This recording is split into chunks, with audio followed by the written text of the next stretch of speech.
శుక్లాంబరధరం విష్ణుం శశివర్ణం చతుర్భుజం ప్రసన్నవదనం ధ్యాయేత్ సర్వవిఘ్నోపశాంతయే. ఓం గం గణపతియే నమః. ఓం శ్రీమాత్రే నమః. ఓం శ్రీ గురుభ్యో నమః. మా ఆది ఆస్వాలను చూసినటువంటి మీ అందరికీ పేరు పేరున నా హృదయపూర్వక నమస్కారాలు. నాకు ఈ మధ్య అంటే 15th మార్చ్ 2026 సండే అండి. ఆ రోజు నాకు డాక్టరేట్ ఇచ్చారు. Doctorate in astrology. అంటే 26 ఇయర్స్ నేను ఇందులో ఉన్నాను. అంటే ఎంఏ పాస్ అయిపోయి, అంటే ఎంఏ ఆస్ట్రాలజీ 1999 2000 ఇయర్లో పొట్టి శ్రీరాములు యూనివర్సిటీ నుంచి పాస్ అయిపోయాను. అప్పటి నుంచి నేను పిహెచ్డి చేద్దాం అది అంటే కుదరలేదంటే ప్రొఫెషనల్గా నేను సింగరేణి కాలేజీలో ఉండిపోవడము. 2017లో బయటకు వచ్చాను నేను. సో దానివల్ల ఐసీడబ్ల్యూ కూడా చదవడం జరిగింది. సరే పక్కన పెడితే 26 సంవత్సరాల నా కళ మొన్న నెరవేరింది. అది గొప్ప అదృష్టంగా భావిస్తున్నాను నేను. అంతేకాకుండా ఆచార్య అండ్ డాక్టరేటు శుక్రాచార్య యూనివర్సిటీ నుంచి ఇచ్చారండి నాకు. నన్ను ఇచ్చారు. అంటే ప్రొఫెషనల్ 10th హౌస్ గురించి చెప్పాను, అది పక్కన పెడదాం. సో ఈ విధంగా నేను మీతో షేర్ చేసుకోవడానికి అవకాశం దొరికింది నాకు.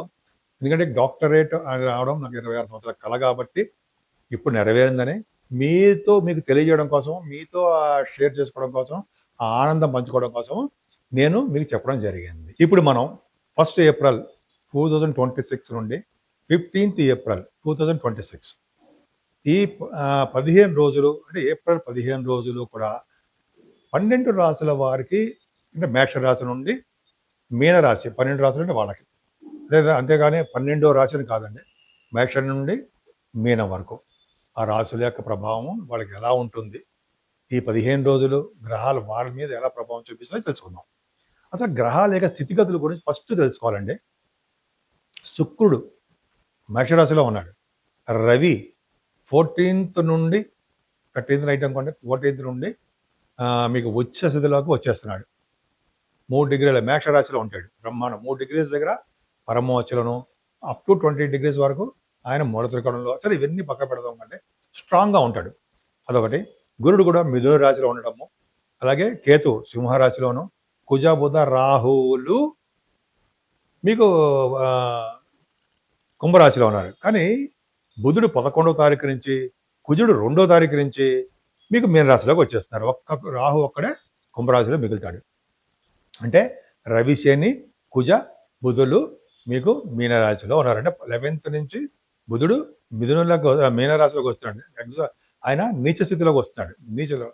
అలాగే కుజుడు కూడా ఉంటాడు. కుజ శని కాంబినేషన్ తప్పు. మాట్లాడుకుందాం. కన్యారాశి వారికి కొద్దిగా చిన్న చిన్న ప్రాబ్లమ్స్ ఉంటాయండి. దూర బంధువులకి ఏదో బాగుంటుంది, ఒంట్లో బాగుంటుందనో, అంటే మీ బంధువులకి ఒంట్లో బాగుంటుందనో, అంటే మీకే అనారోగ్య సమస్యలనో, ఏదో ఒక టెన్షన్గా ఉండము, ఏదో కోల్పోయిన వారిలాగా ఉండము, లేకపోతే ఏదో మీకు డిస్సాటిస్ఫాక్షన్ ఎక్కువైపోతూ ఉంటుంది లైఫ్ మీద.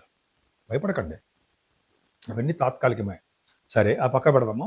ముఖ్యంగా కుటుంబ విషయంలో కానీ, ధన సంపాదన విషయంలో కానీ, ఫుడ్ విషయంలో కానీ ఏమాత్రం తగ్గరు మీరు. పర్ఫెక్ట్గా అన్నీ మీకు వచ్చి తీరుతాయి.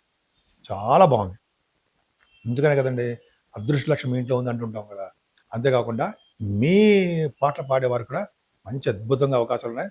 చదువులో ఆటంకాలు లేకుండా మీరు కావాల్సిన యూనివర్సిటీస్లోనూ, కాలేజీల్లోనూ సీట్లు సంపాదిస్తూ మీ తల్లిదండ్రులకి పేరు తెచ్చే విధంగా మీరు ఉంటారు. అంతేకాకుండా మీ తల్లిగారి ప్రేమాభిమానాలు మీకు చాలా ఉంటాయి. మీకు రైతులు కూడా బాగుంటుంది. వాహనాలు కానీ, గృహప్రాప్తి కానీ, ఆభరణాలు కానీ, మ్యూజిక్ రంగంలో బాగా రాణించడం కానీ పర్ఫెక్ట్గా జరుగుతాయి. అంతేకాకుండా ఈ సంతానము వల్ల ఏమాత్రం ఇబ్బంది లేదు. సంతానం చిన్న చిన్న ప్రాబ్లమ్స్ ఎదుర్కొంటూ ఉంటారు. అయినా వాటిని మీరు ఓవర్కమ్ అయిపోతారు. Don't worry. రాహు ఒక్కడే మనకి 6వ భావంలో ఉన్నాడు. బుధుడు కూడా 6వ భావంలో ఉన్నాడు. అంటే 11వ తారీఖు వరకు ఉంటాడు, 10 వరకు ఉంటాడు అనమాట. 6వ భావంలో బుధ రాహుల కాంబినేషన్ ఏంటి? ప్రయాణాలు ఇస్తుంటారు, స్పోర్ట్స్ రంగంలో సక్సెస్ అయ్యి చేస్తుంటారు. అలాగే వార్తా సంస్థలో పనిచేసే వాళ్ళకి వాళ్ళ వార్తా సేకరణలో నిపుణులై ఉండడానికి అవకాశాలు చేస్తుంటారు. బుధరాల వల్ల కంప్యూటర్స్ రంగంలోనూ, లేకపోతే హార్డ్వేర్ రంగంలో బాగా నిష్ణాతులై బాగా ఎక్స్పీరియన్స్ పర్సన్గా ఉండేది చేయడము, స్పోర్ట్స్ రంగంలో ఇలా చెప్పుకుంటూ వెళ్ళిపోతే అద్భుతంగా ఉందండి. మీకు రోగబాధలు, రుణబాధలు తక్కువగా ఉంటాయి. కానీ 7వ స్థానంలో శనితో కలిసినటువంటి కుజుడితో కలిసి కాంబినేషన్ వల్ల ఏంటంటే భర్తకు కానీ భార్యకు కానీ ఆపరేషన్ జరగడమో, లేకపోతే దెబ్బలు తగలడమో, నీటి వలన ప్రమాదాలు కలగడమో కన్యా రాశి వారికి ఉంది. భార్యాభర్తల విషయంలో జాగ్రత్తగా ఉండాలి. అంతేకాకుండా మీ అంటే పెళ్లి సంబంధాలు అవి తక్కువగా ఉంటాయండి. అంటే మీకు వెంటనే ఇమ్మీడియట్గా జరిగిపోవు, పెండింగ్లో పెడుతుంటారు పెళ్ళిళ్ళు. సో సప్తమభావం చాలా ఇబ్బందికరంగా ఉంది. సప్తమాధిపతి దశమంలో ఓకే బాగానే ఉంది, కానీ మీకు ప్రాణగండం ఏం ఉండదు. కానీ కాకపోతే ఏదో మీకు కాలికో పాదానికో చిన్న చిన్న ఇబ్బందులు కలగడానికి మాత్రం అవకాశం ఉంది. ఇది పదే పదే ఎందుకు చెప్తున్నారంటే కొద్దిగా జాగ్రత్తగా ఉండండి. ఎలా ఉండాలి? అమ్మవారి పూజ చేసుకోవడం వల్ల కానీ, శివాభిషేకాలు చేసుకోవడం వల్ల కానీ, లేదా శనీశ్వరుడికి 7 వారాల పూట తైలాభిషేకం చేసుకోవడం వల్ల కానీ, ఇంటిలోనే సుబ్రహ్మణ్యేశ్వర స్వామిని ఆరాధించడం వలన దోషం పోతుంది. అష్టమ స్థానంలో రవి, అష్టమ స్థానంలో శుక్రుడు యోగాన్ని ఇస్తాడు, అదృష్టాన్ని ఇస్తాడు, ధనప్రాప్తిని కలిగించేట్టు చేస్తుంటాడు, వ్యాపారాల్లో కొద్దిగా నష్టాలు వచ్చేట్టు చేస్తుంటాడు. మీరు చేస్తున్నటువంటి ఉద్యోగాల్లో మాత్రం పర్ఫెక్ట్గా బాగుంటుంది.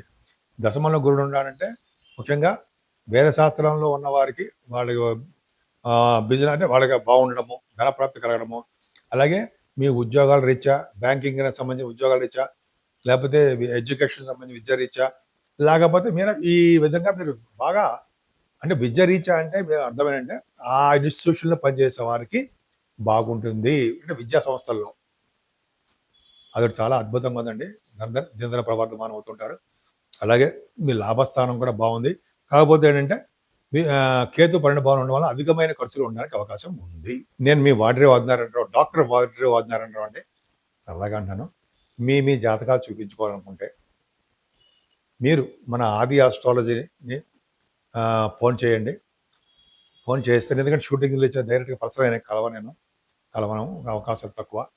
జర్నీస్ చేస్తుంటాను నేను. జర్నీస్ అంటే ఎక్కువ విపరీతంగా తిరగడం కాదండి, ఏదో పనుల మీద తిరుగుతుంటాం, లేకపోతే జాతకాలు చెప్తుంటాం, షూటింగ్లు జరుగుతుంటాయి, ఇలాగ ఉంటాయి కదా, మీకు తెలియదే ఉంది అవునా సార్. దానివల్ల ఇది లేట్ అవుతుంటుంది. డైరెక్ట్గా మీరు నాకు పంపించేయండి. ఒకవేళ జాతకాలు చూపించుకుంటే మీరు నా వాట్సాప్ నెంబర్ పంపించండి, స్క్రోల్ అవుతుంది.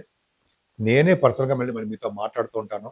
మీకు ఏ సమస్యలు వచ్చినా కూడా ఆ సమస్యల నుంచి ఇలా బయటపడే మార్గాలు, అలాగే ఎప్పుడు మీకు ఉద్యోగం వస్తుంది, ఎప్పుడు పెళ్ళి అవుతుంది, జనరల్గా చెప్పచ్చండి. చాలామందికి ఇలా వచ్చాయి నేను చెప్పడం వల్ల ఉద్యోగాలు వచ్చాయి, సంతానం కలిగింది, వివాహ వేడుకలు జరిగాయి. మన గురించి మనం గొప్పగా చెప్పుకోకూడదు, అంటే మన గురించి నా గురించి కానీ తెలియాలి కాబట్టి చెప్పడం జరుగుతుందండి. మీరు అవకాశాలు ఉంటే చూపించుకోండి. అంతేకాకుండా మీకు ఏమాత్రము ఒక వాస్తు సంబంధించినటువంటి సలహాలు కావాలన్నా, వాస్తు శాస్త్రంలో మీకు చిన్న ఇబ్బందులు ఉన్నా, మీకు గృహంలో కానీ ల్యాండ్స్లో కానీ వాటిలో ఉంటే మీరు నాకు ఫోన్ చేయొచ్చండి. ఈ బ్లూ ప్రింట్స్ చూపించినాక నేను చెప్పేస్తాను, ప్రాబ్లం లేదు. ఎందుకంటే 36 సంవత్సరాల నుంచి ఆస్ట్రాలజీ, వాస్తు శాస్త్రము ఇవన్నీ ఉన్నాము. పెద్ద గొప్ప గ్రేట్ పర్సనాలిటీ కాదండి, ఎన్నో అవరోధాలు దాటి మనకి ఇలా ఈ స్టేజ్కి వచ్చాము. పర్వాలేదు చెప్పగలను, నేను ఎక్స్పీరియన్స్ ఉంది.